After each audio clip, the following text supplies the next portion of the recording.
Hey guys, what is up? It's Swang. Welcome back to another video, and in this video, as you've probably guessed from the title already, we will be doing a Q&A for Night Owls and Summer Skies because it has finally come to an end.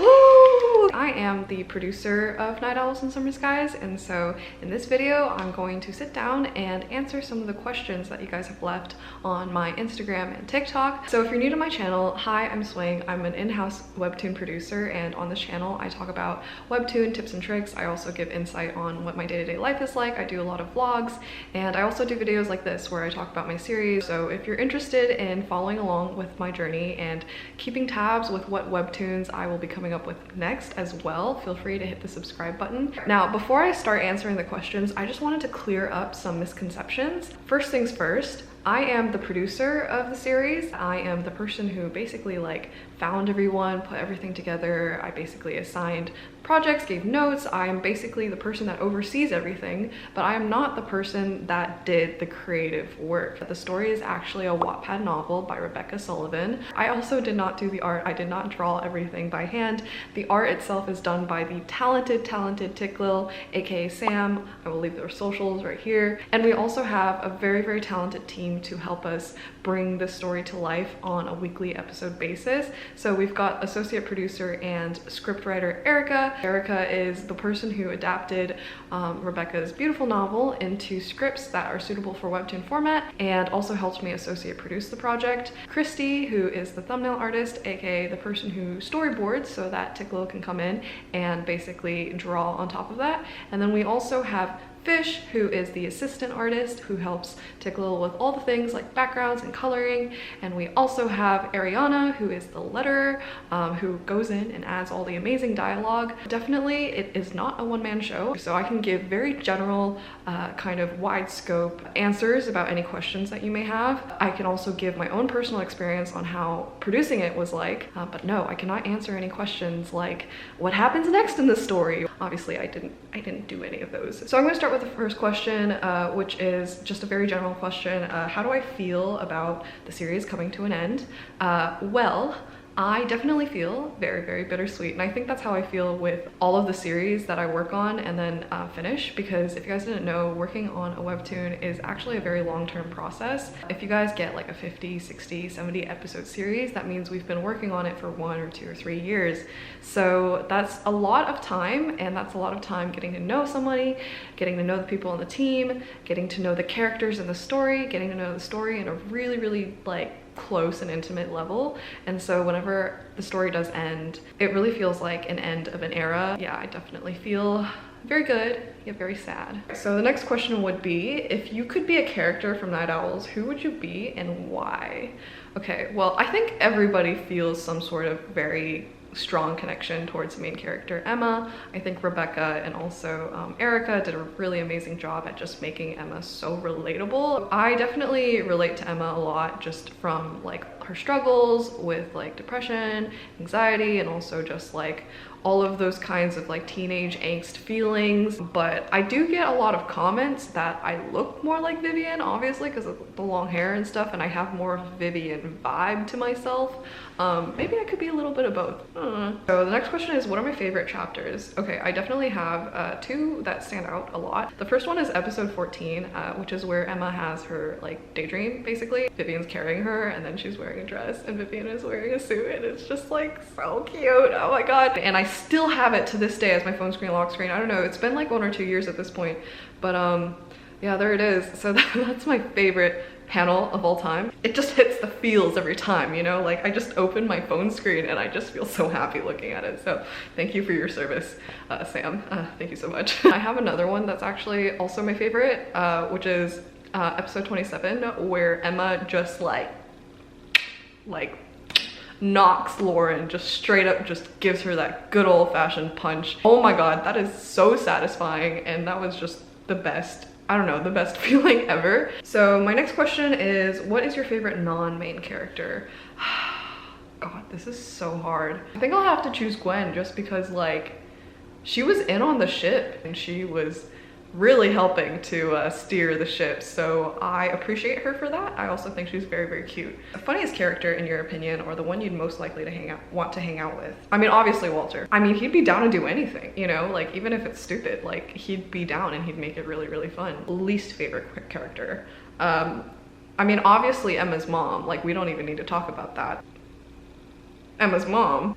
I think Jessie also, just because I have a very low tolerance for people like Jessie, you know, like if somebody's like that, I'm like, I don't want to be your friend, you know. The production process, yes, there is a lot to talk about and you guys left a lot of questions about it. Where did you get the idea for this story? Okay, where should I start? A long, long time ago, aka I think in like 2020 or 2021, Wattpad and WEBTOON did get married. This is fact. Yeah, no, actually WEBTOON ended up acquiring Wattpad. So they gave us a list and we had like a selection of titles to choose from. One of them on there was Night Owls and Summer Skies, and that one immediately stood out to me because I was like, yeah, I freaking love cute camp girls romance. Like that is like, sign me the up for that stuff, because I mean we need it. I jumped on it so fast. I just saw so much potential with it. Like, okay, like GLs, like we don't have enough of those. We definitely need more of those. And secondly, who doesn't love a good summer camp romance? Like, why hasn't there been a series like that before? Like, I was just like, how has somebody like not thought? I'm pretty sure somebody thought of this. Why isn't this on originals already? I like tore through the book and I'm just like, this is so good, so indulgent, and I was like fangirling, you know, and I was like, I see it, I see the vision. If we were to create this, people will fangirl with me and it'll be great. I'd say like 60-70% of it was very self-indulgent, which is good. That's how your job should be. Your job should be very self-indulgent. So I indulged. I indulged a lot. Sent an email to Rebecca.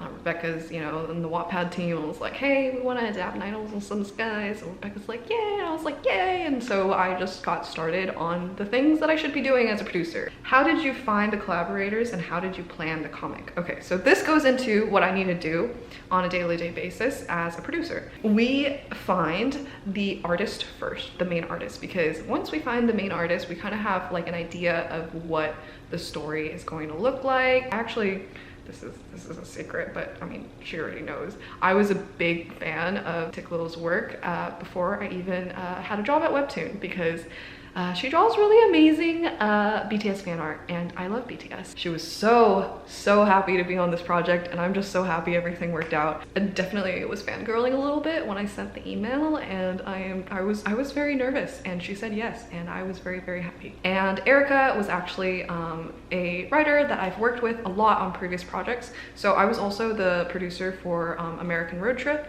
and I reached out to Erica to help adapt the script for those. I 100% vouch for Erica, and now she is my coworker, and she was also just an amazing producer as well. She also agreed to be on the project.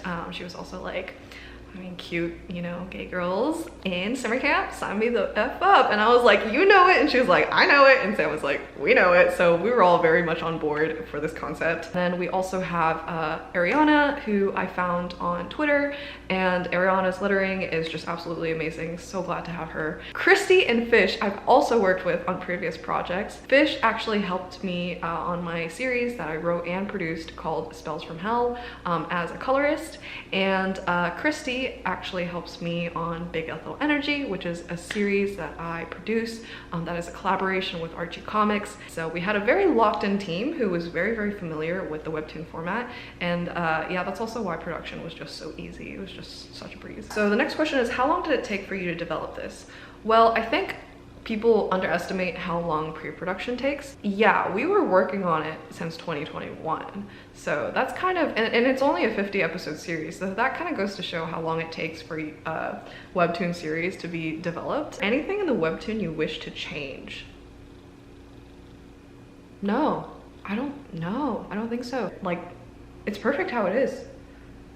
I see no problems whatsoever. I don't have any regrets because A, I really, really trust everyone on the team. Most of the time they do amazing. And two, anything I did want to change, if it was like a small thing or like, you know, a big thing, I already addressed it. So I think it's perfect, 100% perfect. one part of the webtoon you're happiest about? Describing Emma's depression and isolation, that exposure and that story itself was told in such a realistic yet visually emotional and visually just vivid manner that I think that's why it struck the hearts of so many readers. You know, having divorced parents, having a parent that just doesn't love her for who she is and what her sexual orientation is, and you know, struggling with depression, isolation. All of these topics are super, super, super important. I really liked those moments where Emma went into her dark space and it was black and white and she struggled to connect with anyone. I think that's something that everyone can kind of relate to. So go team. That's definitely the thing that I'm most happiest about. I think it was just executed so well. Okay, so my next questions are kind of like about just being a producer in general and not about this series. I also make a lot of videos about my job in general, so I'll leave a couple links somewhere. So the first question is, what is the relationship like between producer and author and artist? How much does the producer edit, contribute, or recommend shifts in the story? This is a very good question, and I think it really depends on the project and it depends on the producer. For me, and from the relationship between me and my projects and the artists and the writers that are brought on, I bring them on because I really, really trust their work. I try my best to just be as objective as possible and just see everything from the big picture and let them and their creativity flow, because obviously I'm somebody that probably can't bring what they can bring to the table, which is why I found them. The only time I do become more hands-on is if I see issues with the script or the art that interferes with the reading and the storytelling process. So say I would say things like, oh, I really like this moment here, like why don't we do it like this, or spread it out in a couple of panels, do this kind of shot, that kind of shot, to really make it more emotional and really make it more effective for readers. Or something like, ooh, I really like this arc in the story, but I don't know if it'll be like effective or not at this point in time of the story. Like, why don't we push it up a little bit so we get readers more engaged? I try to think in a very objective sense, how can I make it more exciting or entertaining or more appealing to webtoon readers, and how do I make it a more effective and professional webtoon? What other roles does the producer carry in bringing a story to a webtoon? So I already talked a little bit about finding the people, coming up with the idea, just managing and giving notes and all of those kinds of things when production is running. The things that I didn't talk about, we also have to manage the freelancers. So that comes with like a lot of things, such as contracts, invoices, money, budgeting, Excel spreadsheets, you know, timetables, calendars, all of these types of things is all still part of the producer's domain. It is a lot because on top of this, you're also giving notes on a weekly basis. So we also do have 2 producers on one project, which is why I am the creative producer. And then we also had Erica come in as the associate producer. Kind of like you have to wear a lot of hats, and you are the person basically making sure all parts of the ship is just like intact. I have to like steer the ship, but then I also have to go underneath into the steam room. Is it called the steam room? The engine room, to fix the gears. You know, if a crew member is sick, I have to come over and give them medicine. So I don't know where this metaphor is going, but that's kind of what our job is. What would you say was a major difference between the book and the webtoon series? I think it is really important to make sure that the essence of the story is retained, but also it is told in a way that is palatable for the audience on the new platform. So webtoon audiences are different from Wattpad audiences. And not only that, webtoon is a completely different medium from Wattpad. There are different people involved in the project as well. So I wanted to keep all of these things just in mind when I was creating the story, to create something refreshing, but also very much intact with the original story. We had to be able to squeeze in Rebecca's story within 50 episodes in a way that you could tell the story in like 30 to 50 panels per episodes, which is a very different format from books. I think the biggest change that thankfully Rebecca was really happy with, was making Vivian's family half Desi. That is actually because Sam is Bengali Indian, and so we wanted to incorporate some of that culture into the story. I think it's really nice to have a bit of heart of all the people that are involved in making the project. I think you guys really enjoyed the inclusion, the representation, and also Sam had the opportunity of drawing really amazing foods that I was not even exposed to, and Erica and I had a lot of amazing moments of like learning what amazing foods there is. I think it just brought a lot of nice, new, refreshing, fun things to the story. My next question is, are there any cute wooloo, that's how I pronounce it in my head, so I'm just gonna say it, webtoons you love and would recommend? My favorite one is probably Mage and Demon Queen. It's also like the most well-known. If you haven't read it yet, you should totally read it. Their webtoon that I really like that's not on the webtoon platform, sorry webtoon, but it's Chinese and it's called 他们的故事. I'm sure you guys have seen it on Twitter or something, but I am a big fan of that one as well. It's so good, man. There's also a bunch that I would recommend, so I'm gonna put it here for you guys to look through slowly. Is there going to be a physical copy / anime? I don't know. That is not up to my control. I would love for there to be a physical copy. I would love for there to be an anime, but that sadly is not part of my job as a producer, and I do not have any control over that. If anyone is interested in having it be a physical copy or making it into an anime, please let me know, aka other departments of Webtoon. Yeah, that's all I could do. Are you planning to make another GL? Currently, I don't have a project planned or under the works that is a GL. I actually do have a webtoon that's coming out very soon. This is actually a spoiler. Currently in my slate right now, I don't have any GLs planned, but that doesn't mean that I will not make any GLs in the future, because obviously I love them. And so if the opportunity arises, I will definitely hop on another GL project. So this is the question that I saved for last because I have been seeing this question everywhere. I thought I'd just address it in this video and just address it. You know, is there going to be a season 2? As you guys have noticed from the webtoon series itself, the last episode does say series finale, so it is a series finale. We do not have any intentions of making a season 2. We were just planning to make 50 episodes. Like, that was the plan, like right from the very beginning, because I mean, we didn't know how well it would do, and it honestly did get a lot bigger with the help of social media and TikTok by the end of the series. And honestly, by then we had stopped producing it. Like, the middle of the series was releasing, like episodes 20 to 30, like we were already done with production. By the time we were done and everyone's like, good job everybody, it started taking off and people were like, oh my gosh, we want more, we want season 2. And meanwhile, all of us like on the team were like, we're already working on other stuff right now, but this is really cool that Night Owls is taking off. So that's kind of the situation there, and we really didn't anticipate all of this love and just appreciation from you guys, which we really appreciate, but we never intended to do another season. With that being said, we are always creating new webtoons, and I already gave a sneak peek. I will be coming out with a webtoon soon.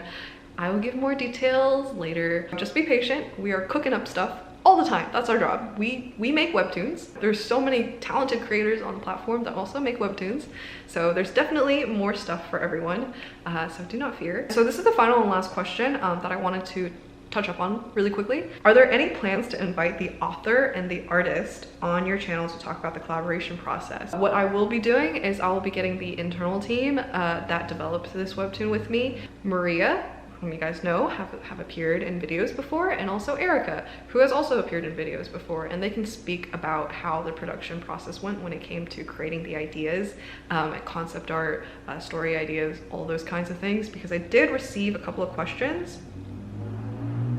that were about the art or the writing that I can't really answer because it didn't come from me. So hopefully that would help answer those questions for you guys. If you want to see that video, feel free to subscribe to my channel and turn on notifications. I think with that, the questions that I have here are all answered, and so I think that concludes the video. I hope you enjoyed the video.